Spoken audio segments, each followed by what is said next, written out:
napolju, slušajte na Spotify-u, Divito, nema spavanja. Vinsta.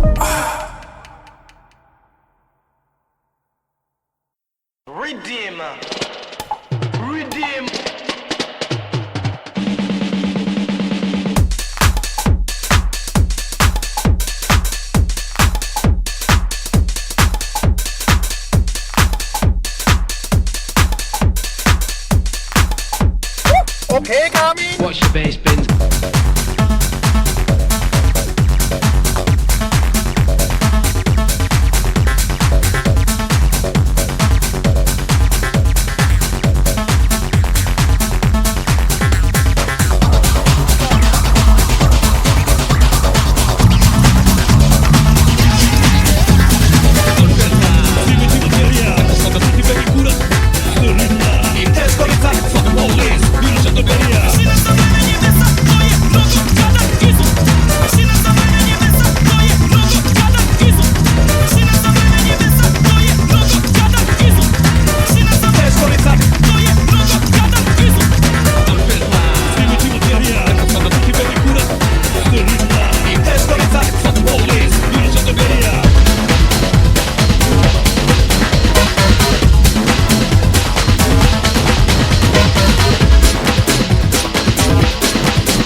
Dodaj mi vutu, daj mi rizu, daj mi duvan, dodaj mi upaljač, ću sada duvam.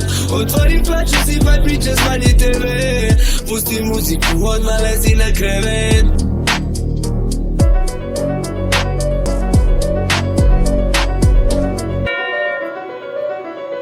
And I saw another mighty angel come down from heaven, clothed in a cloud, and a rainbow was upon his head, and his face was as it were the sun, and his feet as pillars of fire. He set his right foot upon the sea and his left foot on the earth, and, standing upon the sea and upon the earth, lifted up his hand to heaven and swore by him that liveth forever and ever, saying, There shall be time no longer, but on the day of the trumpet of the seventh angel, the mystery of God shall be finished. I Bassbins. da, ima čudno ime. Mislim, ja ga nikad prije nisam čuo, ali znam dečko, jako dobro i zna biti jako pesan, uvijek nekakva tučna bude uglavnom, ne. E pa ja sam spasio jednom od nekakvog batinanja, nemam pojma, kad mi je htio napast ovoga teki, mali. Me je nogom htio napati glavu, pa ga je ovaj ščapio, ne, i ta sam se izvukao.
Jer dobro zna se ko je glavni, to je pika.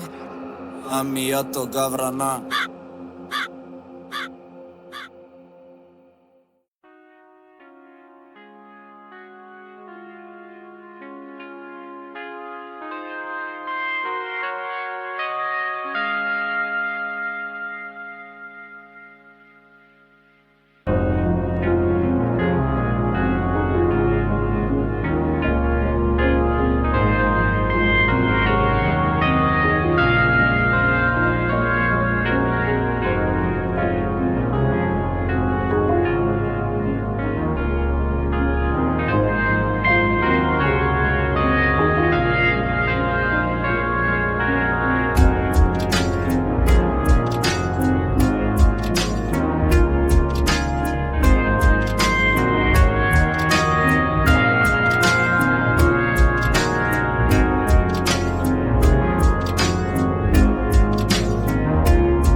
My retainers keep me on ice. Dry ice. It slows my metabolism, takes the edge off my appetite, slightly. I lie, bound with heavy chains, between two great slabs of it, naked and sweating, trying to sleep through the torment of a summer's day. They had given me the local fallout shelter, the very deepest room they could find, as I requested. Yet my senses move easily through the earth and to the surface, out across the lazy, warm suburbs, restless emissaries scheming the sun-soaked streets. If I could rein them in I would, but the instinct that drives them is a force unto itself, a necessary consequence of what I am and the reason I was brought into being. Being, I have discovered, has certain disadvantages. I intend seeking compensation, just as soon as the time is right. In the dazzling, clear mornings, in the brilliant, cloudless afternoons, children play in the park, barely half a mile from me. They know I've arrived, part of me comes from each one of their nightmares, and each of their nightmares comes partly from me. It has daytime now, though, so under safe blue skies they taunt me with foolish rhymes, mock me with crude imitations, tell each other tales of me which take them almost to the edge of hysterical fear, only to back away, to break free with sudden careless laughter. Oh, their laughter. I could put an end to it so quickly, oh yeah? David is 9, he is their leader. He pulls an ugly face in my direction. Question mark, great tough monster. Sure, I respond instinctively. I reach out, straining, and a fur forms in the grass, snakes towards his bare feet. Nearly. My burning skin hollows the ice beneath me. Nearly. David watches the ground, unimpressed, arms folded, sneering. Nearly. But the contract, one flimsy page on the bottom shelf of the mayor's gray safe, speaks the final word. No. No loophole, no argument, no uncertainty, no imprecision. I withdraw, there is nothing else I can do. This is the source of my agony, all around me is living flesh, flesh that by nature I could joyfully devour in an endless, frantic, ecstatic feast, but I am bound by my signature in blood to take only the smallest pittance, and only in the dead of night. For now, Well, never mind, David. Be patient. All good things take time, my friend. No fucking friend of mine, he says, and spits into the furrow. His brother sneaks up from behind and, with a loud shout, grabs him. They roar at each other, baring their teeth, arms spread wide, fingers curled into imitation claws. I must watch this, impassive. Sand trickles in to fill the useless furrow. I force the tense muscles of my shoulders and back to relax, chanting, be patient, be patient. Only at night, says the contract. After 11, to be precise. Decent people are not out after 11, and decent people should not have to witness what I do. Mrs. Bold has come to see me. She is chairman of the local Citizens Against Crime, those 12 fine men and women from whose dreams, chiefly, but not exclusively, I was formed. They had just passed a motion congratulating me, and hence themselves, on a successful first month. Burglaries, says Mrs. Bold, have plummeted. The initial contract, you understand, is only for 3 months, but I am almost certain we'll want to extend it. There is a clause allowing for that, 1 month at a time. Both parties willing, of course. We were all of us determined that the contract be scrupulously fair. You mustn't think of yourself as our slave. I don't. You re our business associate. We all agreed from the start that that was the proper relationship. But you do like it here, don't you? Very much. We can't increase the payment, you know. 6,000 a month. Well, we really had to scrape to manage that much. Worth every cent, of course, but that is a massive lie, of course. 6,000 is the very least they could bring themselves to pay me. Anything less would have left them wondering if they really owed me. The money helps them trust me. The money makes it all familiar. They will use to bind people. If they did not me for free, they do never sleep at night. These are fine people, understand. Relax, Mrs. Bold. I won't ask for another penny. And I expect to be here for a very long time. Oh, that is wonderful. Come the end of the year I'll be talking to the insurance companies about dropping the outrageous premiums. You have no idea how hard it has been for the small retailers. She is 10 feet from the doorway of my room, peering in through the fog of condensed humidity. With the dry ice and chains she can see very little of me, but this meager view is enough to engender wicked thoughts. Who can blame her? I am straight out of her dreams, after all. Would you indeed, Mrs. Bold? I wonder. She feels 2 strong hands caressing her gently. 3 strong hands. 4, 5, 6. Such manly hands, except the nails are rather long and sharp. Question mark, do you really have to stay in there? Trussed up like that? Her voice is even, quite a feat. We be having celebratory drinks at my house tomorrow, and you be very welcome. You be so kind, Mrs. Bold, but for now I do have to stay here. Like this. Some other time, I promise. She shakes the hands away. I could insist, but I am such a gentleman. Some other time, then. Goodbye, Mrs. Bold. Goodbye. Keep up the good work. Oh, I nearly forgot. I have a little gift. She pulls a brown wrapped shape from her shopping bag. Do you like lead? You way too generous. Not me. Mr. Simmons, the butcher, thought you might like it. He is a lonely old man. He used to lose so much stock before you started work, not to mention the vandalism. Where shall I put it? Hold it towards me from where you are now. Stretch out your arms. Lying still, 10 feet away, I burst the brown paper into 4 segments which flutter to the floor.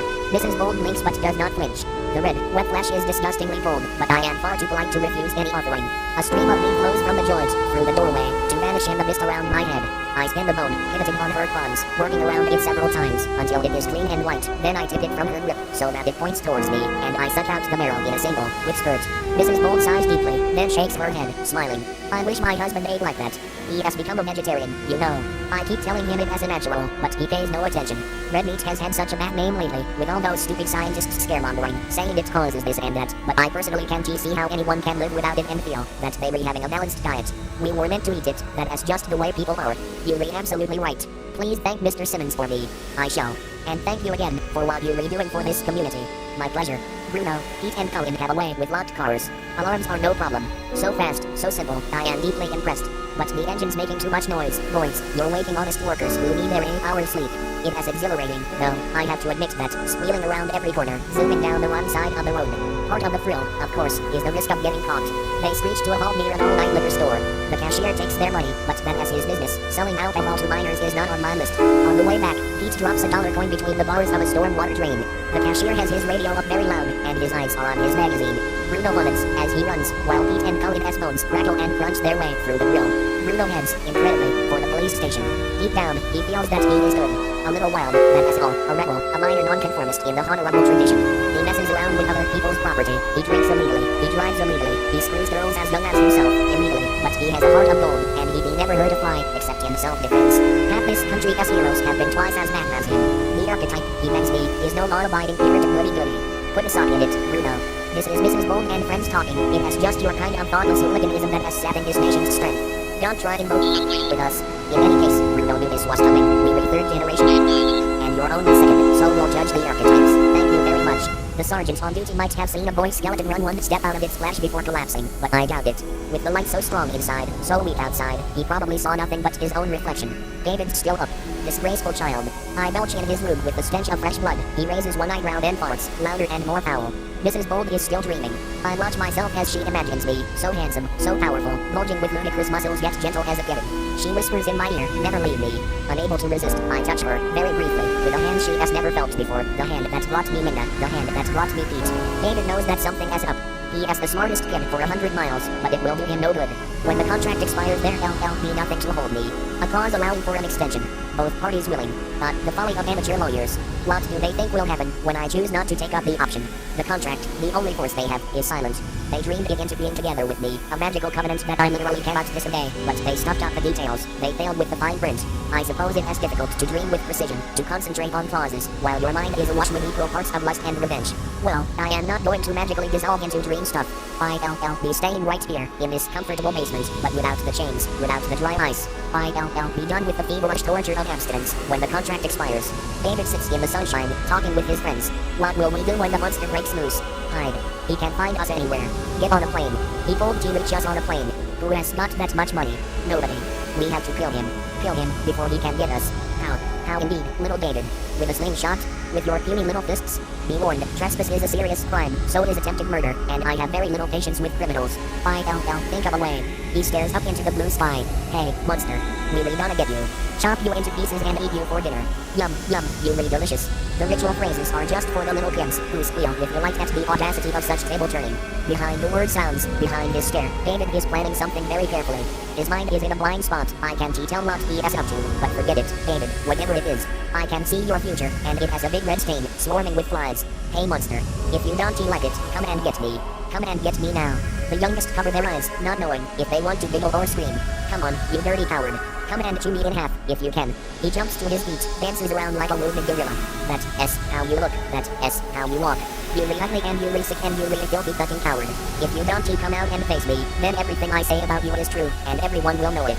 I write in the sand, next Thursday. Midnight. A little girl screams, and her brother starts crying. This is no longer fun, is it? Tell mommy how that nasty David frightened you. David bellows, now.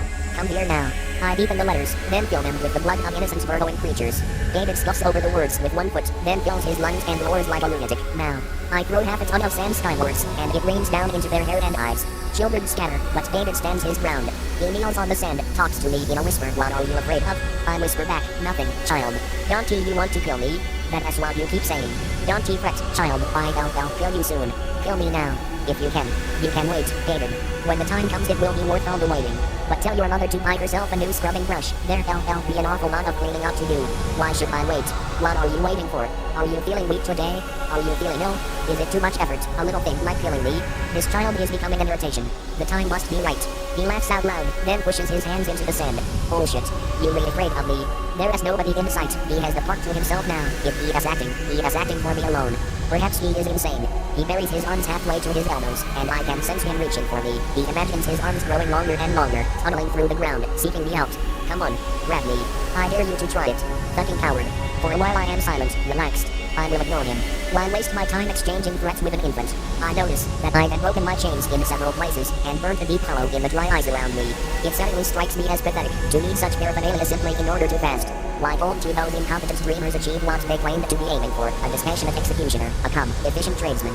I know why. I come from deeper dreams than they would ever willingly acknowledge. My motives are their motives, exposed, with a vengeance. Well, 6 more days will bring the end of all fasting. Only 6 more days. My breathing, usually so measured, is ragged, uncertain. In David's mind, his hands have reached his room.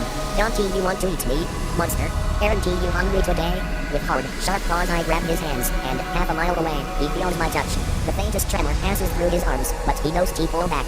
He closes his hands on the claws he feels in the sand. He grips them with all his irrelevant strength. Okay, monster. I got you now. Come up and fight. He strains for 10 seconds with no effect.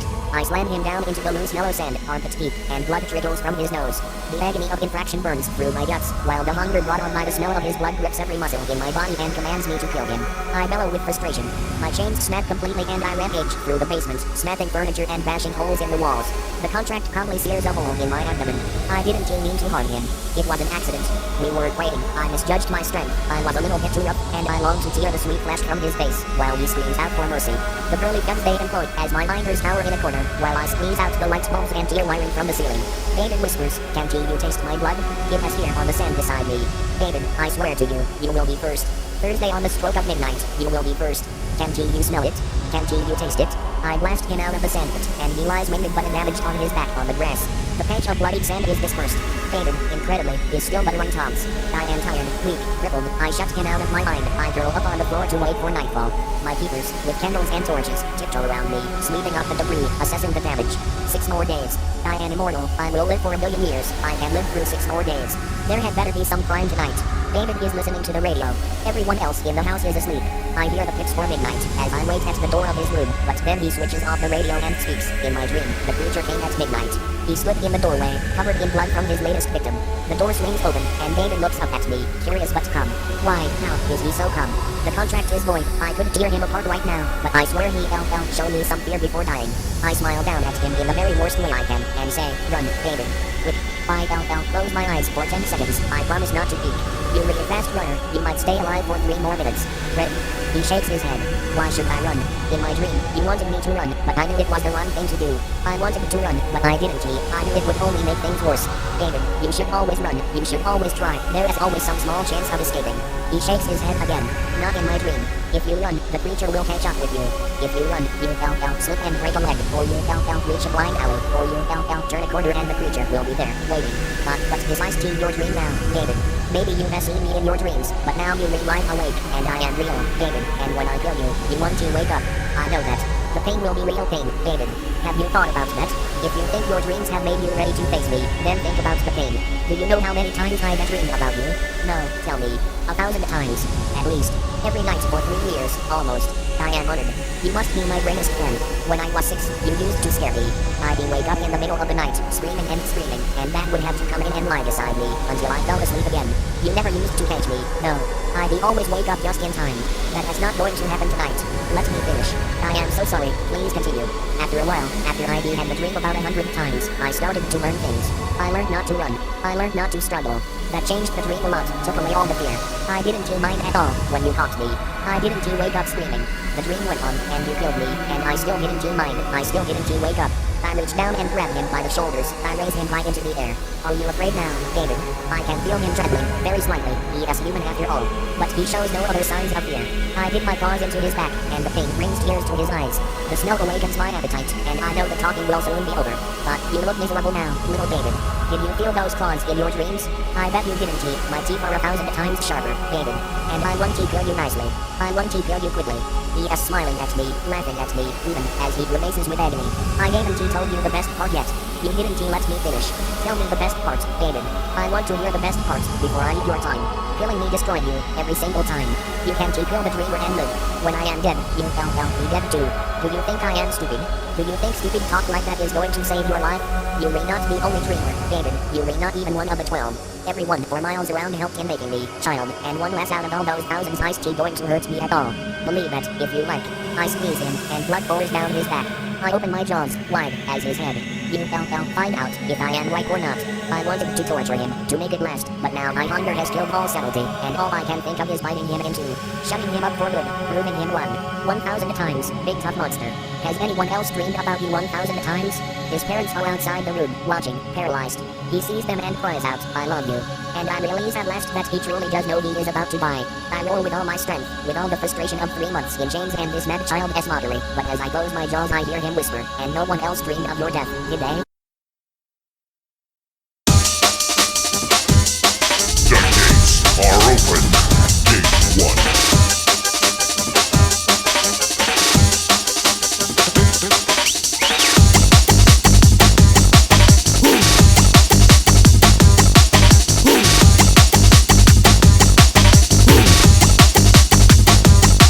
Pre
Gate 2.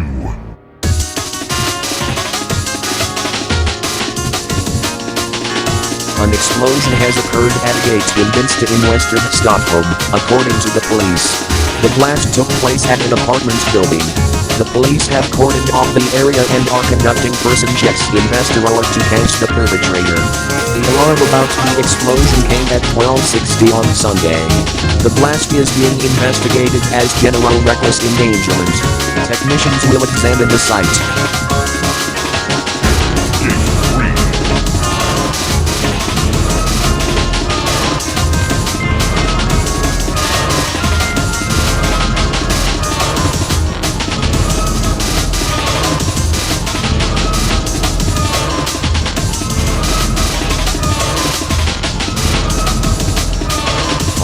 Of the apocalypse, the four horsemen betray their sling open the animal throats, and in doing so release the second great deluge. Short, the air choked with infinite divisibles split, an infinity of open sewers, the four then fashion an immense earth-moving device from the collective jawbones, with which to plow up the waiting world, or return through 180 degrees to terror. We all do place dark, run deep. We plow the fields and scatter our dead on the land, and hell escape with fish.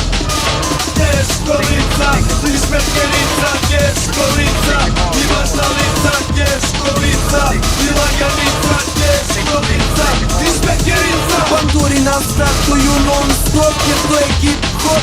Šta ćeš brate kad se ljava brdo, ima se keša brdo. Zbog slave u životu sve mi je ludo, svaka pita zna da tu sam tvrd.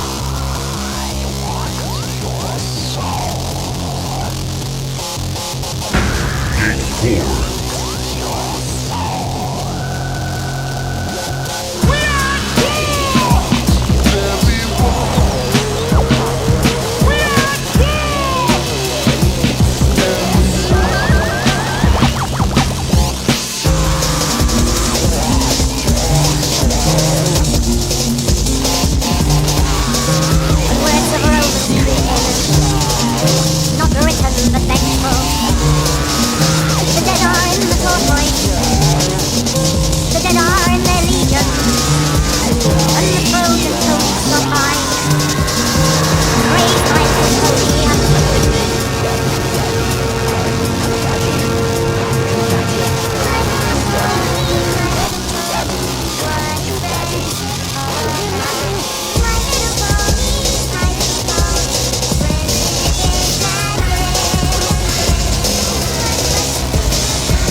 Gate 6.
presenta el canción que es così, che passo, mala.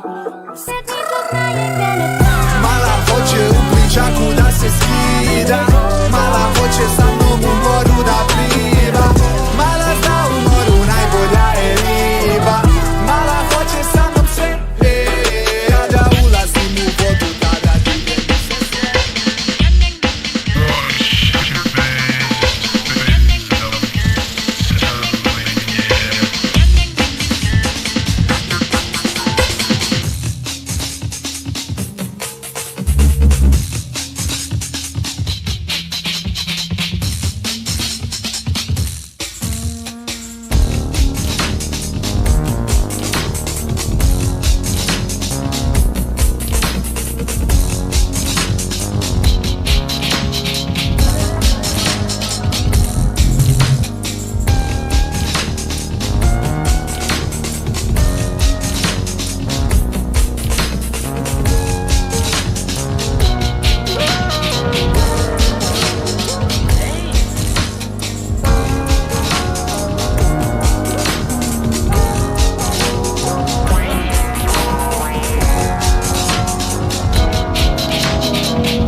What's your Bassbins?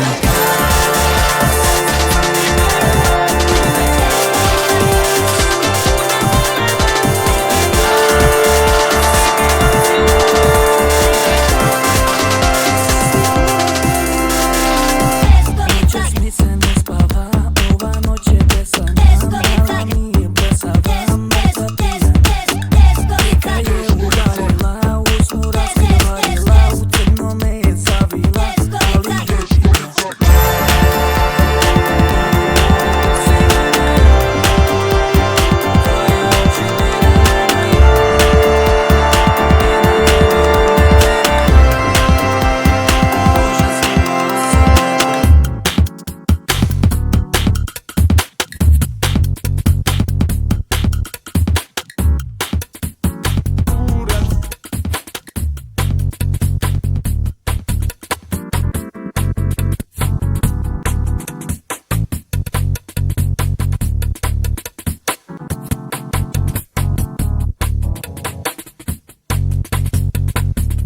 Watch your Bassbins.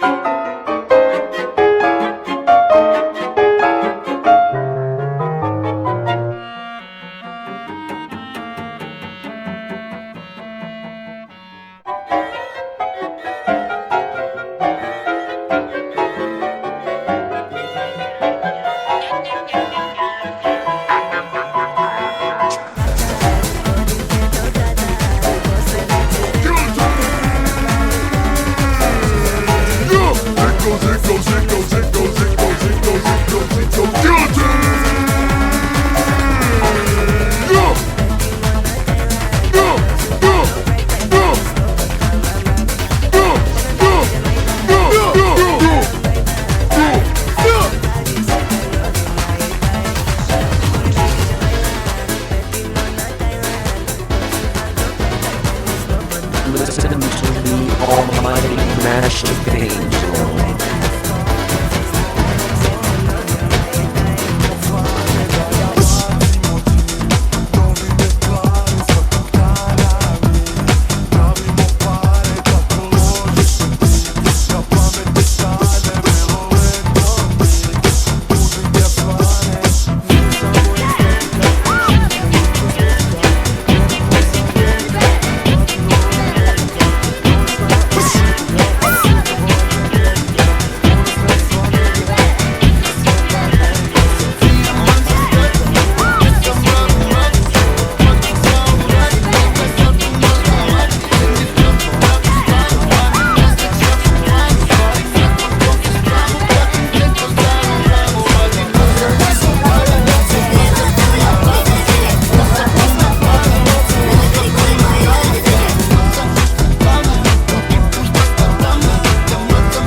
Watch your Bassbins.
Jesus suffers in his passion the torments inflicted upon him by men, but in his agony he suffers the torments which he inflicts on himself. He was troubled. His punishment is inflicted by no human, but an almighty hand, and only he that is almighty can bear it. Jesus seeks some comfort at least from his three dearest friends, and they sleep. He asks them to bear with him a while, and they abandon him with complete indifference, and with so little pity that it did not keep them awake even for a single moment.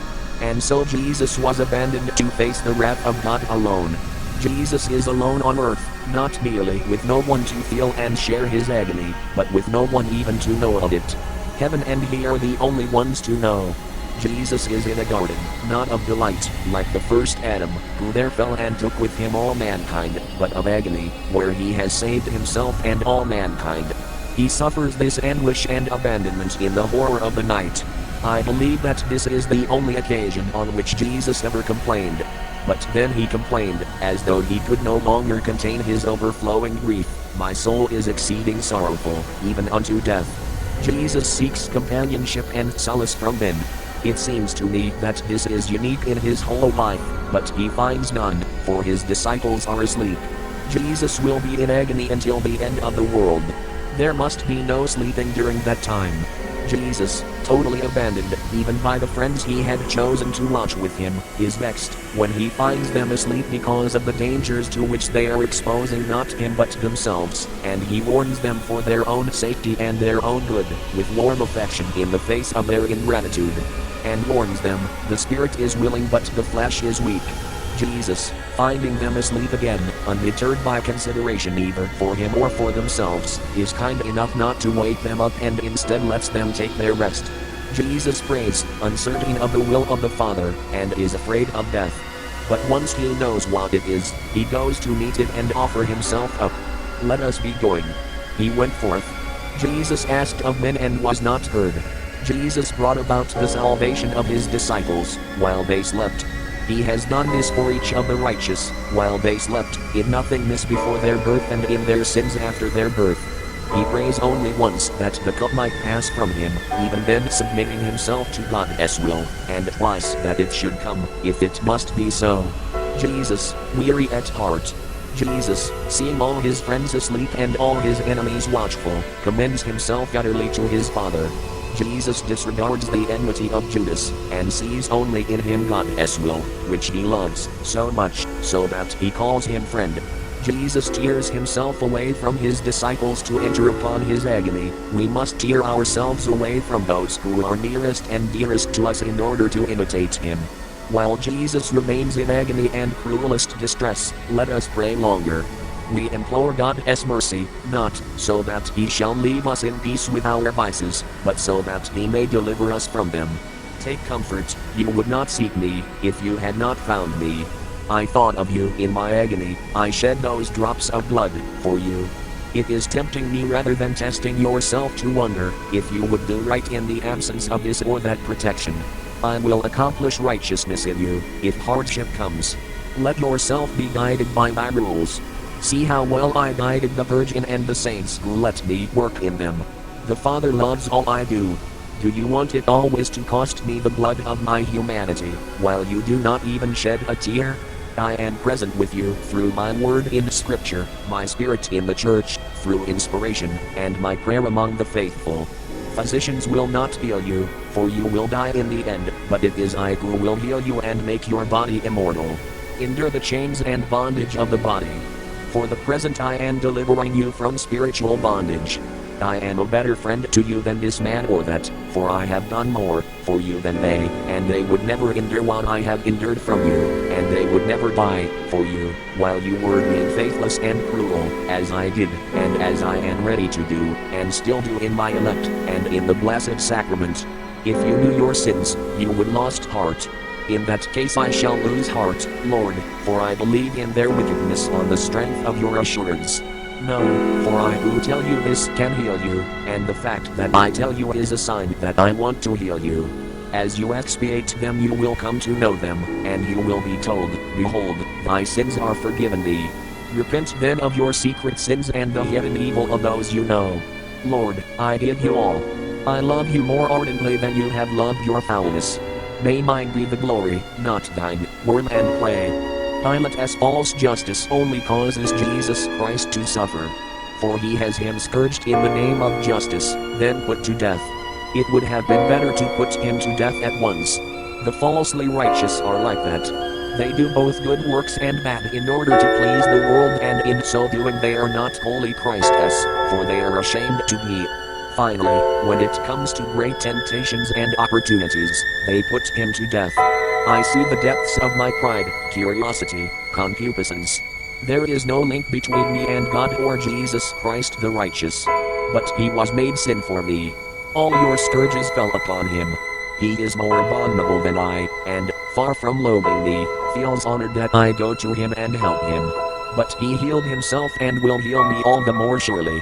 I must add my wounds to his, and join myself to him, and he will save me in saving himself. But no wounds must be added for the future. To su bila lepa vremena koja se izgleda više nikada vratiti neće.